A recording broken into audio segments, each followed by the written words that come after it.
If everyone's ready, I'll just do the countdown in three, two, one.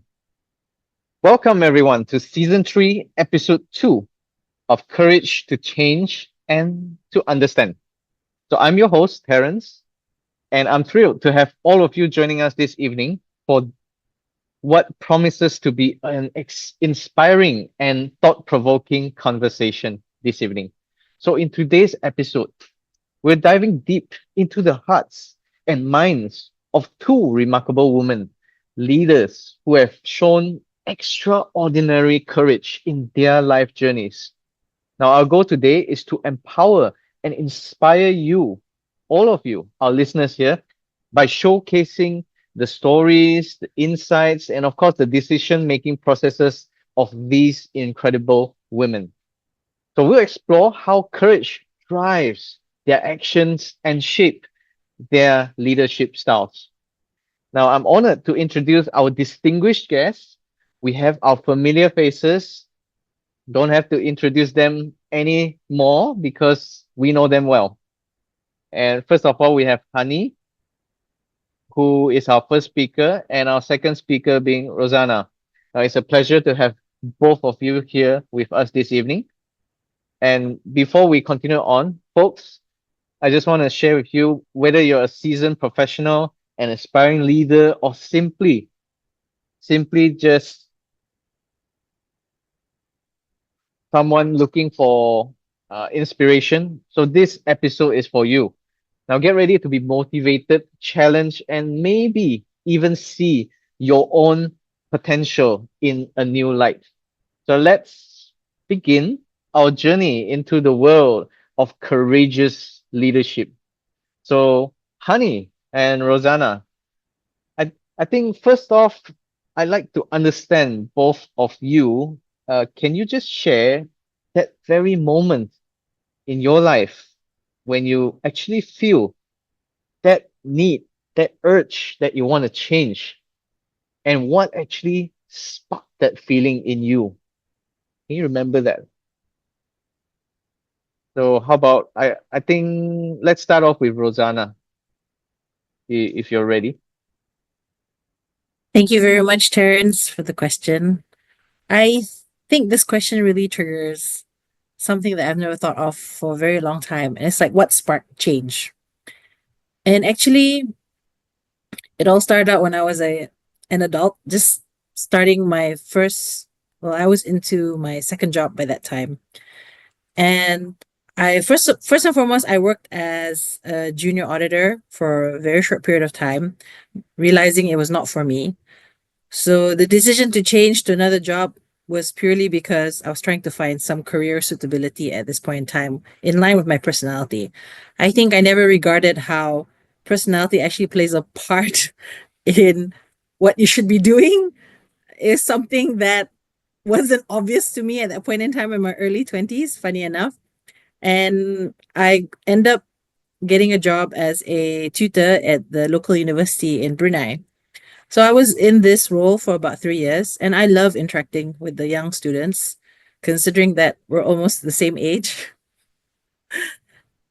Because the idea of being able to impart knowledge, to influence change is a perfect opportunity.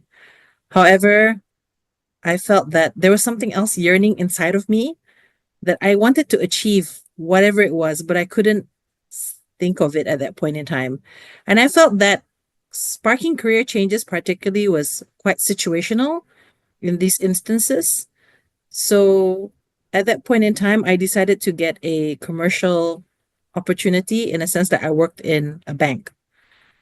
And I really wanted to be in an industry where I told myself that one day, if I was to go back to teach, at least I have some industrial experience where I can add further value to my students rather than just teaching purely out of a textbook. And needless to say, I have yet to go back to a learning institution. I have gone to pursue different career options. However, it has been a fantastic journey so far with no regrets. Oh, that's interesting journey you've been through, Rosanna. And I think we'd like to listen more from you after this. Or we're gonna go deeper than that, all right? And with that, I like to check with Honey as well. Honey, can you just share with us what was that moment that prompted you that, hey, I want to change? What Where did that feeling come from? Thanks, Terence and Rosanna, for that insightful sharing. That it actually reminded me of like a very specific situation. When I entered the workforce for the very first time, and for your information, my background is in architecture, so design is supposed to be my bread and butter. But that's the thing. I didn't like the construction industry. I don't like to deal with people in the construction industry. No offense to whoever is listening if you're in the construction industry. Whenever I entered, whenever I receive an offer or a letter, it's always in relation to not architecture, right? Because that's what I applied for. I tried to apply for things that I like, more human. I tried applying to HR. Well, I entered as HR, but I always been thrown to projects. Like no matter how many times I go into HR, I'll always be thrown into projects. At one point, I'm thinking, you know what? Like I just don't like this. Let me go away from here and probably see if architecture is still my calling. So I end up becoming a lecturer. Now, when I became a lecturer, it was a wonderful 4 years of my life. I have students who is still in touch with me today. I have students who still gave me Chinese New Year gift, knowing that I got married to a Chinese man, and they always told me that, like, madam, like it's because of you we were able to navigate through our world, because I encouraged them to stay in architecture. But that's the thing. I realized that, just like Rosanna, I wanted to give some more values than just teaching out of textbook. I didn't really enjoy teaching them what the field doesn't need. So I decided to go out. And where did I end up back again? Back to projects. Why? Because that's honestly where I receive a lot of those real life value situation. It's not about wanting to change. Terence is more like accepting the fact that people see that you have the potential in this, and you realize you can make a big difference in this thing called life. So therefore, I learned to embrace them, and I don't hate it anymore. In fact, I think I like it so much. I've decided, like, you know what, I'm not an HR material. It's fine. I'm maybe it's calling from God that I need to do projects so that I can give values in the future, in terms of training, teaching, whatever it is that life picks for me next time. Is the acceptance of change. I see. Now, what's interesting is both of you just shared, right? You're going through your career, and then it just feels something's not right. And notice it or not, both of you mentioned that you just love interacting with people. Now, I have to ask, is this because of Toastmasters, or is there is there really something else that triggered that want in you? I don't know. How about you, Rosanna? What do you think? I actually interacted with people way before I joined Toastmasters. I felt that Toastmasters gave me the additional skills to be able to connect more with people. However, somehow there's this natural ability to be able to relate with people. I think primarily, if it's not personality or being born as an extrovert, it's also about exposure, because my father was the ambassador sent to 3 countries, and I had the opportunity, while I was not with them all the time, but I had the opportunity to be in situations whereby I'm exposed to social events, speaking with other people, having the need to interact. So I did a lot of observations on my father and my mother as well. And also, my mom shared with me a lot of things, what she had to do or how she interacts with people. So I learned from their experiences, and it was really valuable. I don't think that's something that you could easily get from somewhere so soon or somehow. but they provided me that knowledge and I just lapped it all up. And, unknowingly that I took this on board and then I added Toastmasters and I learned everything about like interpersonal skills through other forms of training, put it together, and there you have it. Put myself in a situation whereby it's uncomfortable with people I don't know, but somehow there's got to be a way to break the ice. So I would say that partly born to interact, but also honing the skills through experiences and through further knowledge and training. I see. That's interesting to know. How about you, honey? Okay. It just reminded me of one particular person. I have to share about her here. That lady is my grandmother. My grandmother is this one woman who, you see, my family background, we're not, none of us are in professional field. In fact, the highest level qualification is me. No one else. But before that, I think most of them ended their education up to Form 3, which is like a very low level qualification here in Malaysia. And my grandmother never went to school, was forced to be married by the age of, I think, 13. She told me that. First husband really beat her. She ran off to Brunei and she was received back by her family and paired up with my grandfather, this random China man who came to Malaysia who needed a wife to take care of her.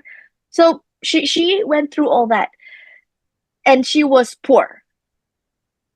And I've always wondered how did she made it in life? Made it in life that she raised 8 children, all of them which are now working in the government in Malaysia, and that she's currently still alive, well, healthy, and are able to see her great grandkid, and she is 63 this year, right?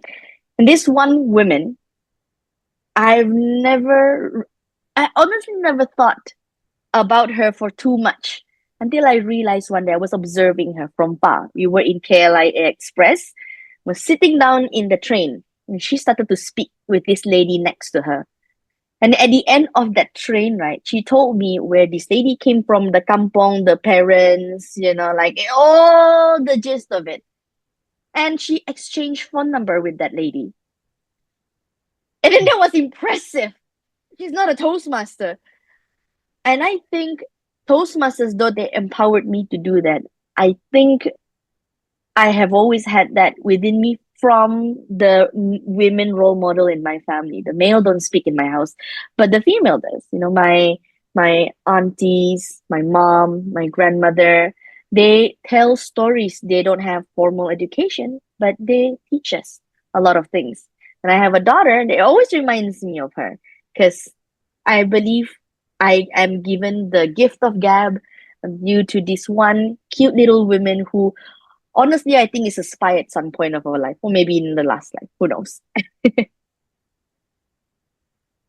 Right. It does seems like after both of you have shared, right, it sounded to me that our lives have been both of your lives have been impacted or influenced by family members mainly, and you are shaped differently based on what you have been exposed to throughout your lives.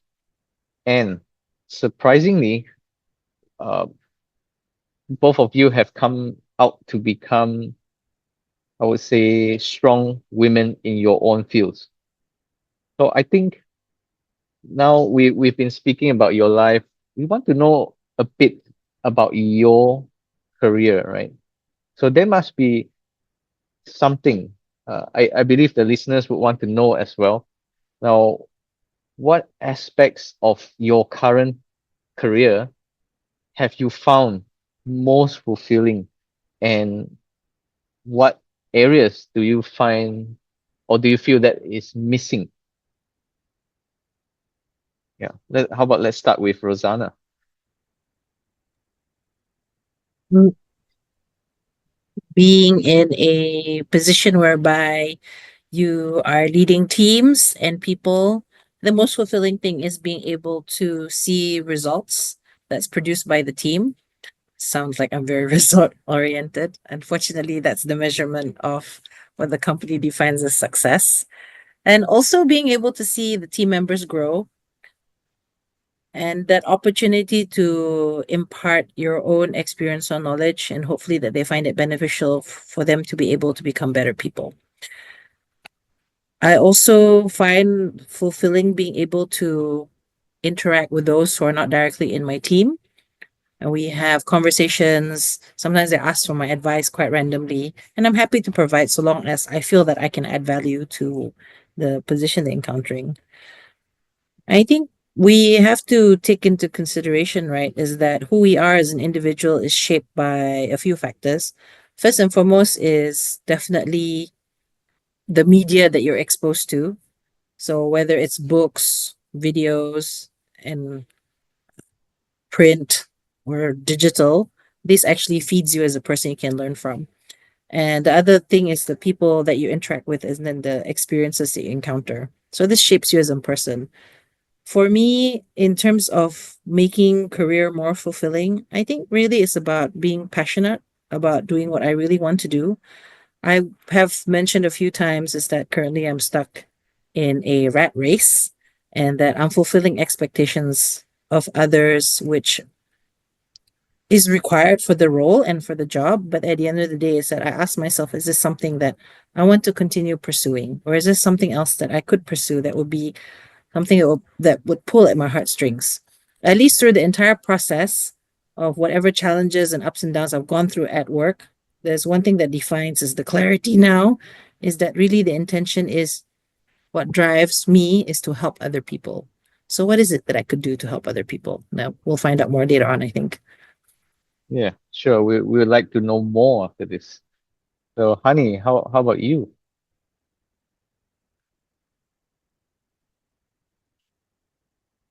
Hmm.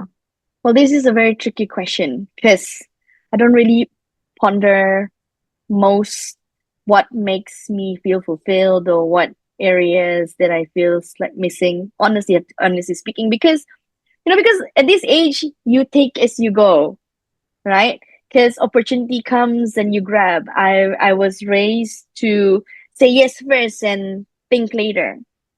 It's not so easy for me to like, okay, I don't really have that opportunity to let's flip the paper first. Let's see if this is something that I want. And then, let's see if I could do it because time of the essence, it also costs a lot to spend a lot of time pondering. I don't really consider too much about what fulfills me or what is missing. But if I could really point it out tonight, the one thing I find fulfilling is the ability to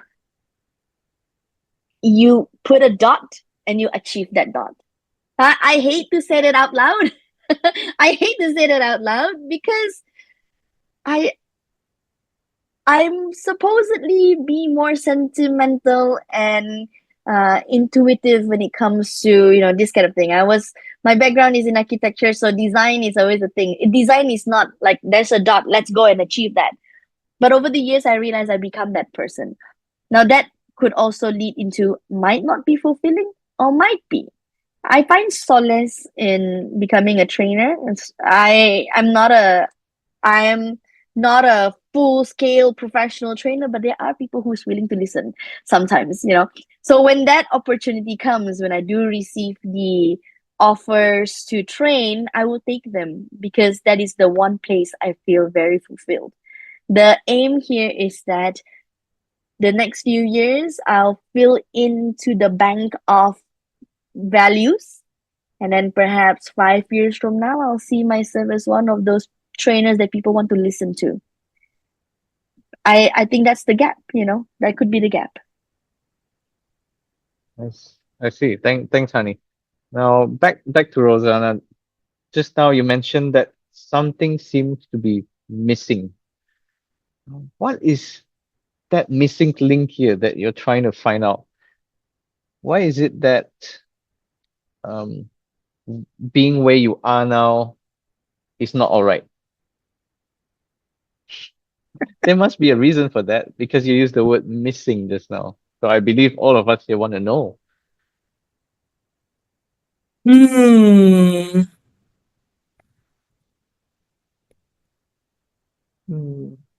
They say, do what you love and love what you do.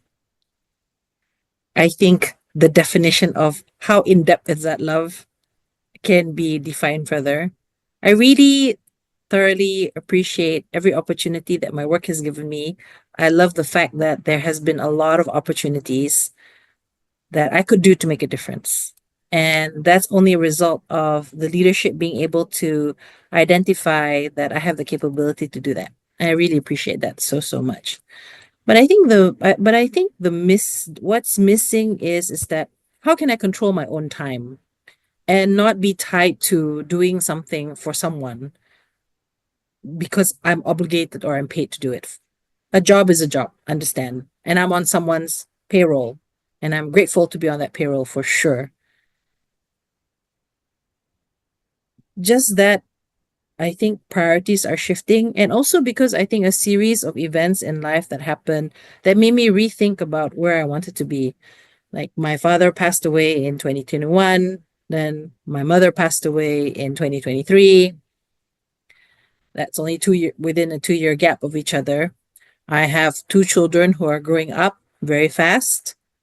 And I think what happened was that when my mother passed away, it kind of hit me hard, but that I was asking myself, I said, all those late nights at the office when I could have had dinner with her, all the times and meetings that I could have picked up my children, and all the times that I couldn't finish my work at home and I have to bring it home, that I could have had been present with the family.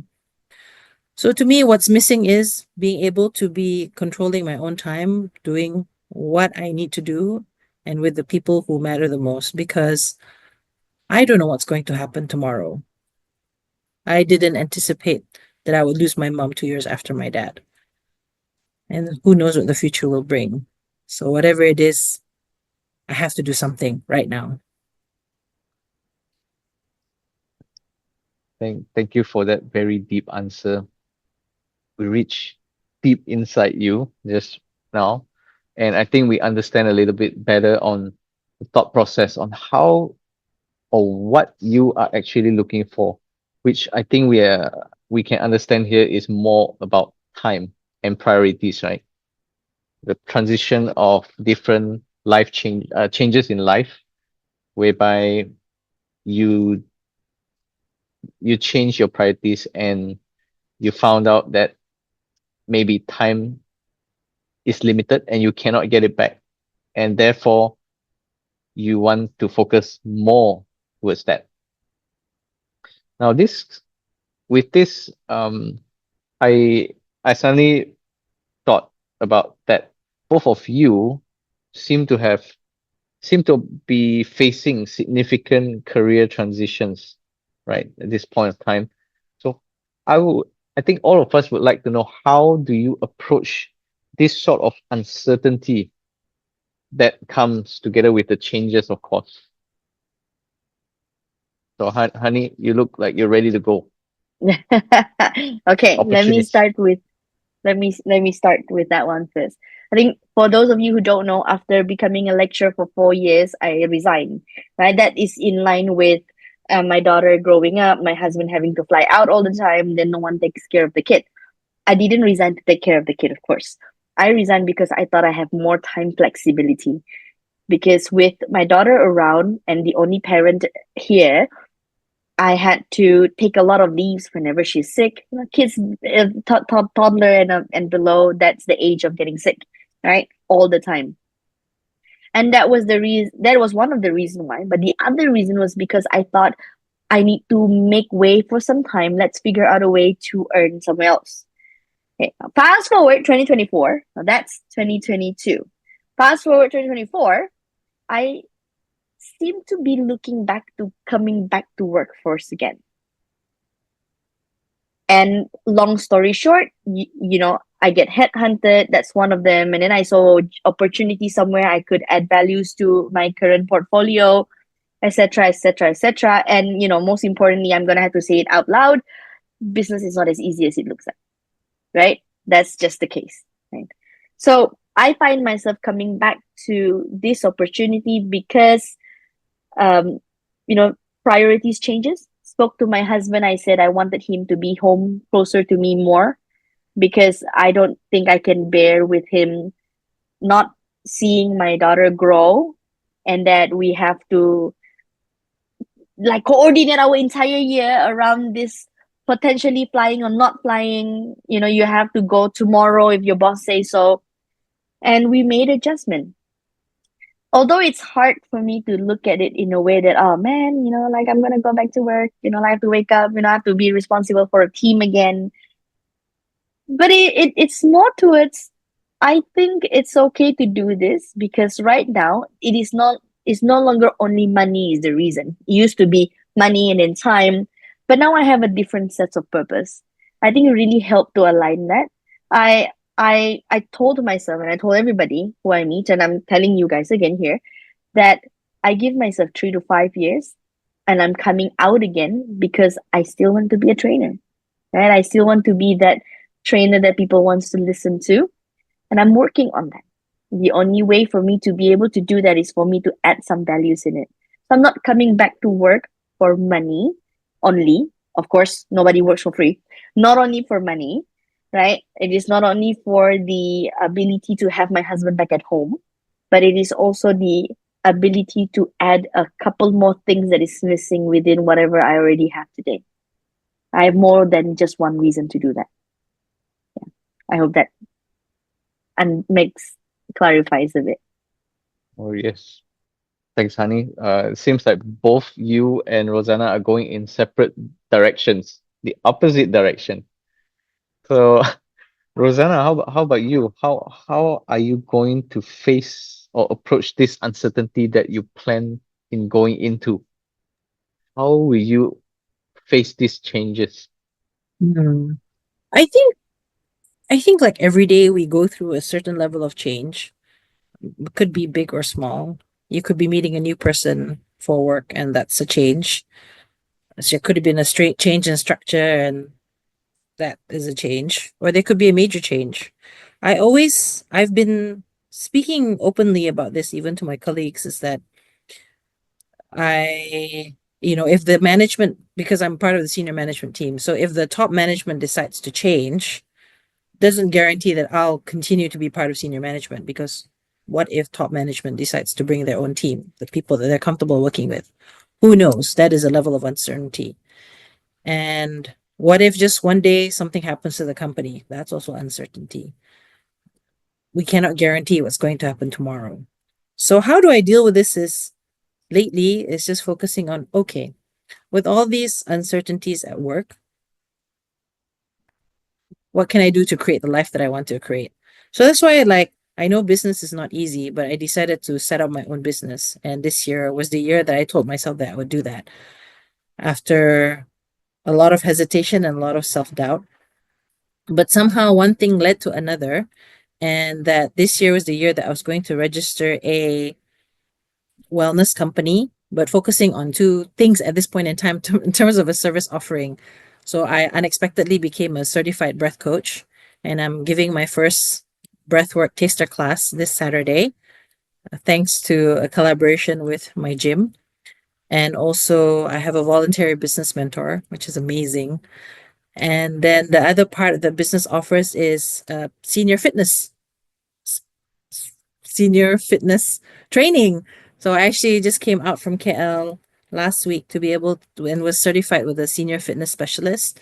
And so I'm new to the field of health, but it's important to me because I've been in situations and experiences, and personally myself, I want to be able to help others and also help myself too. I think if I can help other people, and in that process of helping myself, then I'm healing myself internally. And so I'm on this journey, not just so I can help others, but really also myself. If I can become a better version of myself, then I think the family will get the best version of their mom and wife. Yeah, thanks, Rosanna. I I think what's clear here is we agree that both of you are very clear on your purpose, on why you want to do certain things or which direction you want to go. And now when we want to have changes in our life, it's just not simple. Not everybody is able to do just like that change, right?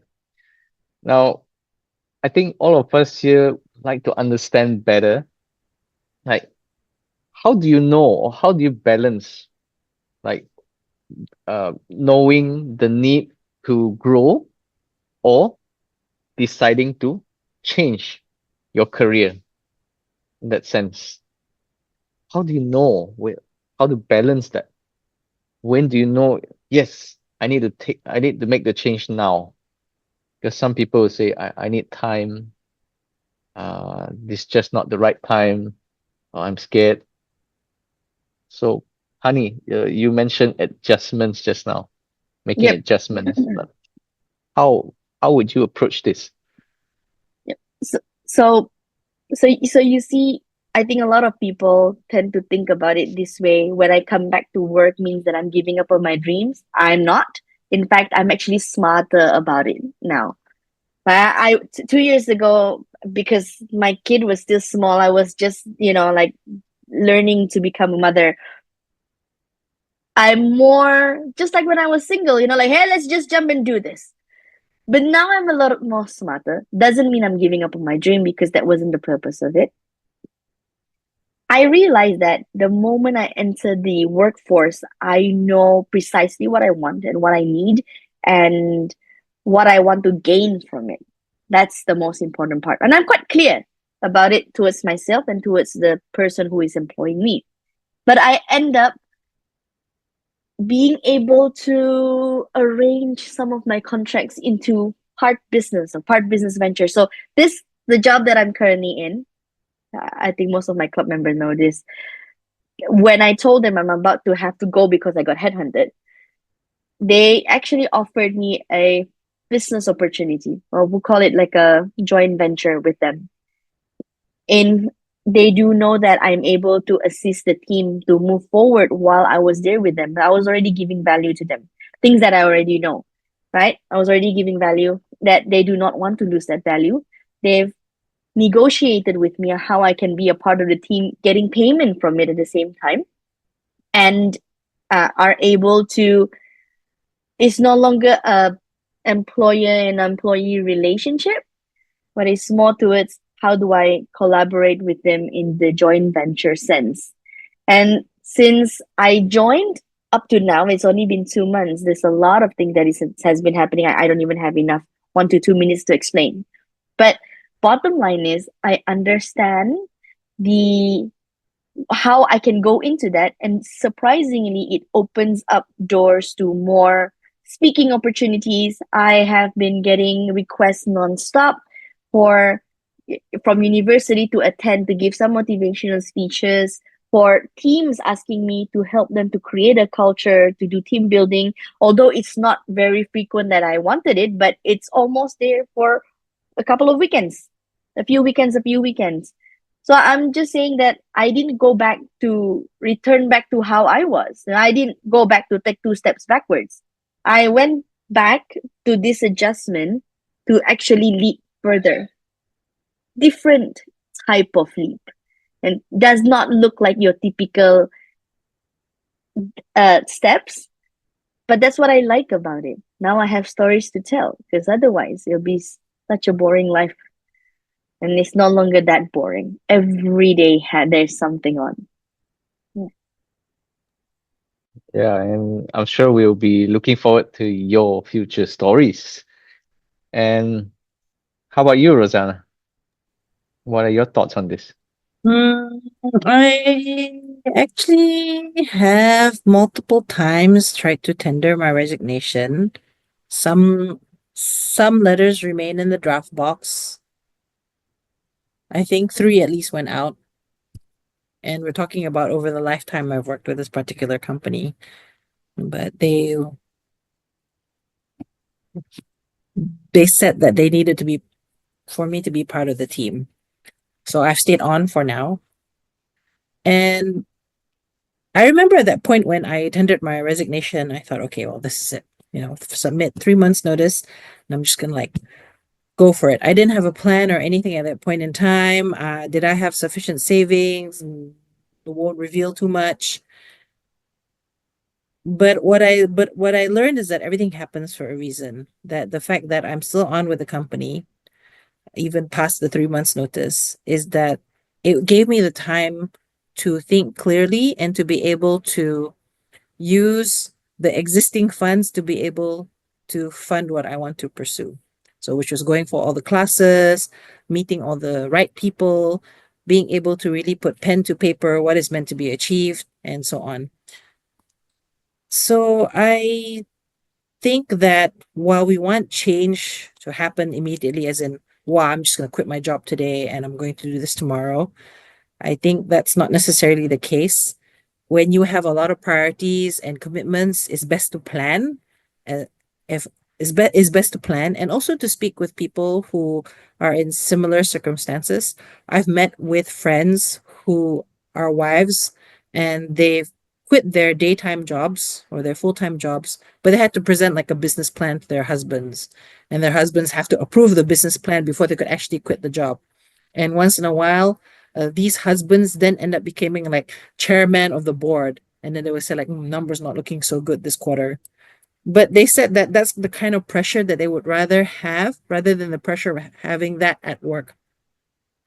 So it does take planning because, well, especially if you're married and you have a family, you do need to speak with your spouse about it and what's realistic for both of you. So yes, can change, but let's be practical about the change. Yes, I like the word being practical about it, and especially you use the term plan with clarity. Make sure everything is properly planned. Of course, some people can just jump into decisions like that, but I do agree if we have other commitments, please be more careful about this. And with that, I also would like to extend this question to our audience here today. So I can see Ivan having some deep thoughts there. So with that, Ivan, are you okay if we ask you, have you been in this similar situation such as this, whereby you are forced to decide whether you should change or just remain where you are in your life right now? Hi, Terence. Thank you for the question. Just maybe thinking on the top of my head, force, right? The word force, not really forced, more like between last year and maybe last 2 years, I've been having the thoughts of not wanting to be in the corporate life, working at 8 to 5 for the remaining of my working life. And also I have those thoughts of like moving on to entrepreneurship. I do have that choice. At the same time, I'm also afraid if I move on to entrepreneurship, it might fail. Compared to that corporate job I have right now, it's stable. I'm earning, monthly income coming in. But if I move on to entrepreneurship, there's that uncertainty there that scares me. I wouldn't be able to afford holidays, things I usually buy without thinking much. But now if I move on to entrepreneurship, then I need to think twice or even thrice about spending. So I have that choice. It's just making that choice and having that fear of the uncertainty if I do make that choice. Yeah. I see. Yeah, thanks, Ivan, for that. That's something new to us. And I do agree, it's not easy as what we mentioned just now. It's just not like snap of a finger, I want to change. There's certain thought processes to that. And I think with that, I like to check with our speakers here. Now, looking back, can you actually identify that very moment when you really had to summon that extraordinary courage to make that career decision? Because or how did that experience actually shape you after that? So how about we start with Honey? I think the extraordinary decision that I had to do is actually to come back to work. That was the extraordinary decision. I'm a free bird. I love being able to have brunch with whoever I like whenever time it is. I I'm technically quite a well structured person. So 9 to 5 does not need to teach me how to structure myself. I do like the ability to float here and there, meet people here and there. I do like that. But being honest to myself to come back, because that's the truth, right? If you want your husband to be back here, there are some sacrifices you need to make. He earns quite a huge, substantial amount for us to live quite comfortably. That itself, for him to be here, means that he has to let that go while supporting his dreams. You also need to be logical about it because we have mortgages to pay, we have cars to pay, we have daughter to feed, and all that. All the things that is required in life. So being able to consciously going into it also means that you have to learn to draw certain boundaries of what you want and what you don't want to do. I did say that when I go back to work, I don't want to just, help someone else to become their admin. I want to find places that actually where I could give that values over. So I was picky of where I return myself back to. And when I received that offer, I had to make certain adjustment towards myself that says I'm not here to just learn, but I'm here also to give values because I know myself well enough to know that if I don't do that, it will kill me. It will kill me in a way that my dreams will be dead too. Because it's easy to be lost in the, yep, you're my paymaster, so therefore I will follow you. And I made it super clear that I know you're my paymaster, but I am the master of this job. Now, you need me as much as I need you. So let's do this together. And I'll respect you the way I would respect a paymaster would, but I would not succumb into the idea of, my entire life devoted only to you, because that's not the case.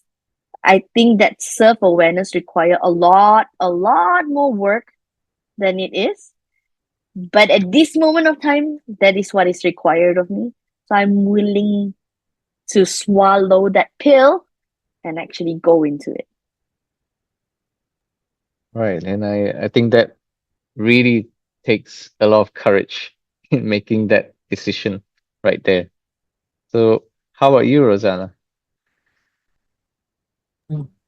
I think the courage at this point in time in putting myself out there to do the breath work as a starting piece of the business is taking me a lot of courage. And it's not necessarily about that career change or that eventual career change. Actually, the courage is more about my own mindset and how much I believe in myself. Because growing up, I think I've had a lot of self-esteem issues, really. I probably can identify the triggers, but basically, that one sentence in my brain was, I'm not good enough. It repeatedly played in my head over and over and over again in everything that I do.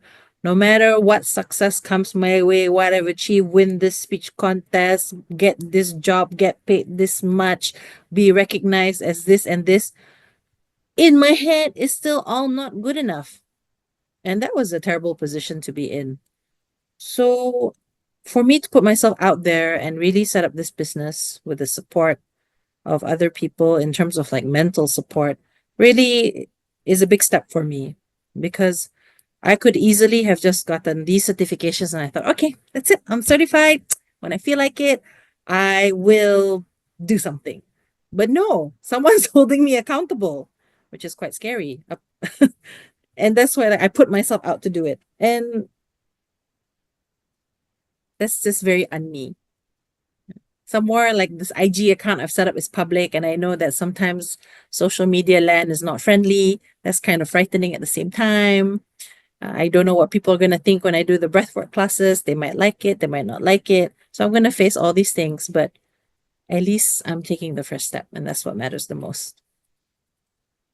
Right. And I do agree as well. Taking that small step first is the most important one. After you plan with clarity, of course. After. And I think let's move on also. if there is just one thing or one small step our listeners here could take away today to build that courage muscle in themselves, to deepen their self understanding in their lives, what would that be? What would that be? How about Honey? Would you like to go first? Now, my method might not be conventional, and I think for if you like to sayang, love yourself very much, this is not the method that you want to go for, because I'm actually quite harsh on myself. What I mean is I tell myself exactly what it is in the word that it is. So when I knew my business wasn't going well, I mean, yes, it earns, but it doesn't earn like how I receive my salaries before. So I look at myself in the mirror and said, I don't think you're doing this right. That was the kind of word or the purpose of Toastmasters. I was saying it in the way that a lot of people may not be agreeing to it. I said, you fail, honey, you failed. And I keep saying that for a lot of times until I learned to accept the fact that, okay, I did fail. So what am I going to do about it? I could continue sulking. I gave myself time to sulk, of course. I gave my time to plug off before I tell anyone else. So I went to tell my husband, and then I went to tell my mother, and then I went to tell my dad, like the whole process. But I was not so kind to myself, and I thought that really helped. Right? A lot of, yep, like I said, like it's not the most conventional, but that was my method. And my method helped me to reflect upon what needed to be done. Because being able to listen to that, to my own ears, I'm not there to tell people, of course. I'm there to look in the mirror and tell myself, you didn't do what you needed to do. Just didn't work this way. What are you going to do about it? And it helped me a lot to get that clarity of mind, which is why I like platform like this, which is why I was so adamant about pushing forward this platform, this podcast platform. It is because that through talking, I can get that clarity.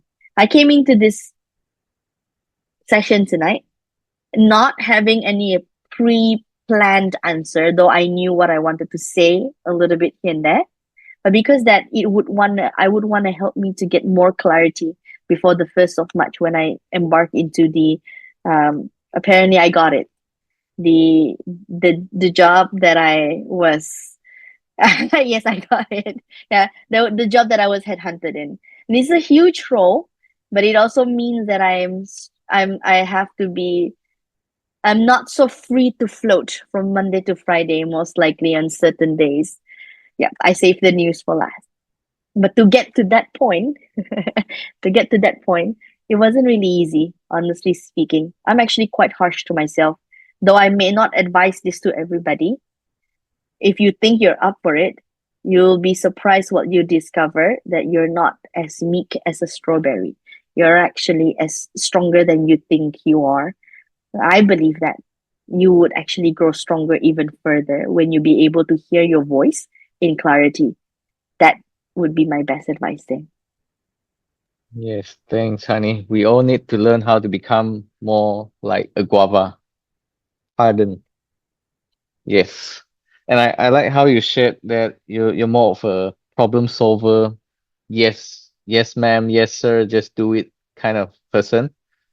And I think that is the reason that drives you, keeps you driven to what you are aiming for in life. And of course, it is working out well for you so far. And all the best to you. And now for Rosanna, your turn. What are your thoughts and what can you share with our listeners here? Totally unconventional, honey. I think I'm in the opposite direction. If I'm so harsh on myself, it paralyzes me. So if you want to go for the hard approach and it doesn't paralyze you, that's great. And I would add on to what Honey's saying is that failure is not final unless you make it so. And I think like I wanted to relate what my brother was sharing the other day because he was talking about the subject of resilience, right? Because like in life, we get thrown anything some really challenging situations. And he said that the only person that can get you out of it is you. So he said you can either sit and sulk or you can do something about it. And honestly speaking, I have gone through a lot of situations which I think I failed and failed miserably. And it took me a couple of years to sink into my system is not to let that affect me in what I am capable of doing. And so, primarily lately, what I'm trying to do is just prove to myself that no matter the situation, I'm going to get through it. Eh, No choice. If it's hard at that point, it's hard at that point. If it's going to be hard for 3 months, it's going to be hard for 3 months. But you have to go through the hard because it's ultimately trying to teach you something. The second thing is about fear. They said that fear, FEAR, stands for false evidence appearing real.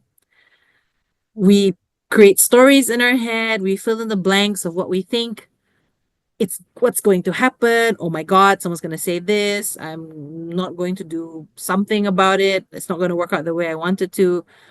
But how do you know? How can you tell? So I always say to myself, it's like, okay, I feel fearful, but I'm going to do it anyway. Feel the fear and do it anyway. Because that's false evidence appearing real. It hasn't presented itself. Therefore, if I don't give it a try, how will I know if I'm going to succeed or if I'm going to fail? Wow, thanks, Rosanna, for that. And I think what we can gather out of that is, folks, we just have to put on a thick face. I think a lot of people are really afraid of what others think about us in the process of us uh, targeting on what we want to achieve in life. So I think one of the core message here is just ignore whatever you hear. Just focus on what you are targeting at or targeting for, right? Now we have, I think, with that, fellow listeners, it has been an incredible journey we've been through today with Honey and Rosanna. Now, their stories of courage, change, and of course, understanding have truly been inspiring for most of us here, or all of us. We have explored two different paths, one leading from quite a stable career into uncharted waters of entrepreneurship, and another transitioning from entrepreneurship back into the corporate world soon. Now, yet, despite these contrasting journeys, I trust that we have all seen how courage remains a constant driving force here. So Honey showed us that stepping out of our comfort zone, although it's very daunting, now it can lead us to incredible growth and new opportunities. Rosanna reminded us that there's also courage in recognizing when it's time to return to a more structured environment. Now bringing you with you a wealth of diverse experiences.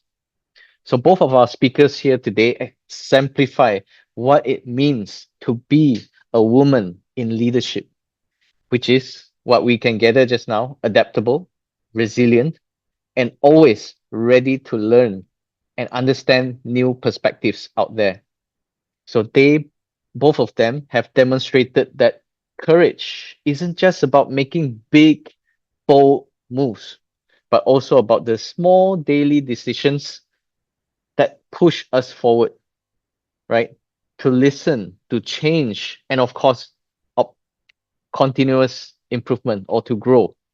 So, to our listeners, I hope this conversation has inspired you to reflect on your own journey.